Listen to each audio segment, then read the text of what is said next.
أعوذ بالله من الشيطان الرجيم. بسم الله الرحمن الرحيم. الحمد لله رب العالمين. الصلاة والسلام على أشرف الأنبياء والمرسلين أبي القاسم محمد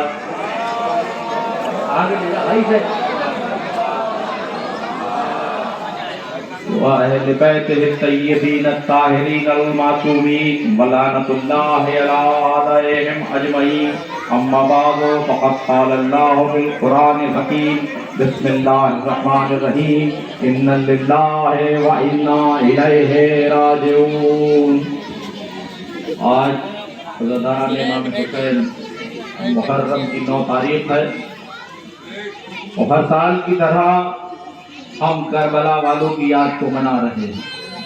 اور آج کے دن یہاں ایک منظر کشی کی جاتی ہے کہ روز عاشور جب سارے لشکر کو فوج اشکیا نے قتل کر دیا، فقط امام حسین، علی اکبر، علی اصغر اور میرا مولا عباس باقی ہے.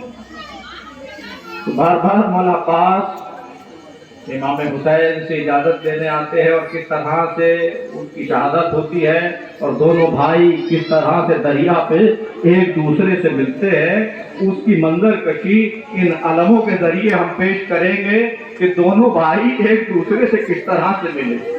تو اب مولا عباس بار بار اپنے آقا حسین سے اجازت طلب کرنا چاہتے، کبھی حسین کو بھائی نہیں کہا، ہمیشہ آقا کہا آقا مجھے بھی مرنے کی اجازت دے دیجئے.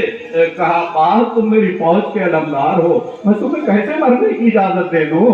کہا آقا کو فوج ہی نہ رہی جس کا میں علمدار تھا. ارے جہاں فوج سو رہی ہے علمدار بھی وہیں سوئے گا. تو حسین نے عباس کو جنگ کی اجازت نہیں دی. میں اتنے میں ننھی سکینہ الاتش کرتی ہوئی نظر آئی. عباس نے سکینہ سے کہا بیٹی تم ہی بابا سے اجازت دلا دو.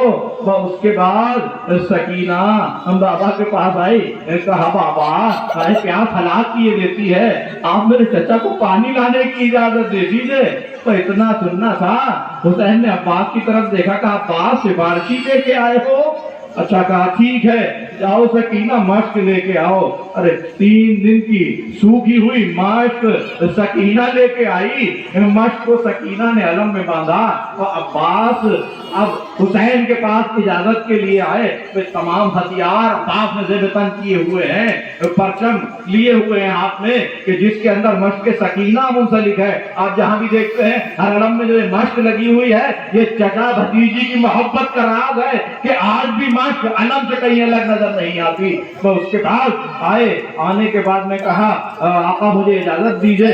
کہا بس پانی لانے کی اجازت دی ہے، یہ اتنے سارے ہتھیار کہاں لے کے جا رہے ہو؟ میں عباس کے تمام ہتھیاروں کو لے لیا اور اس کے بعد پرچم کے پھریرے کے اوپر جو لکھا ہوا تھا نصر من اللہ و فتح قریب اپنے ہاتھ سے کاٹا اور لکھا انا للہ و انا الیہ راجعون. عباس جب یہ حسین نے کاٹا یہ درے خیمہ سے زینب دیکھ رہی تھی.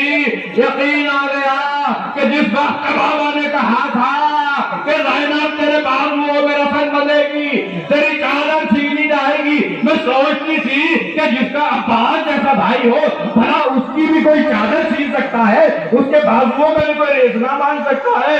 مگر جب عباس کے پرچم پر حسین نے لکھا انا للہ و انا الیہ راجعون، زینب پریشان ہو گئی. اب بس شیر گھوڑے پہ سوار ہوا دریا کی طرف تیزی سے بھاگ رہا ہے.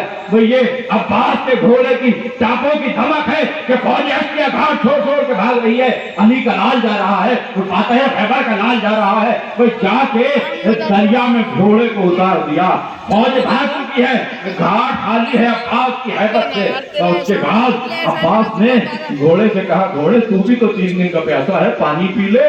گھوڑے نے پانی کی طرف منہ نہیں کیا، منہ کو پھرا لیا. بھئی یہ ہے وفاداری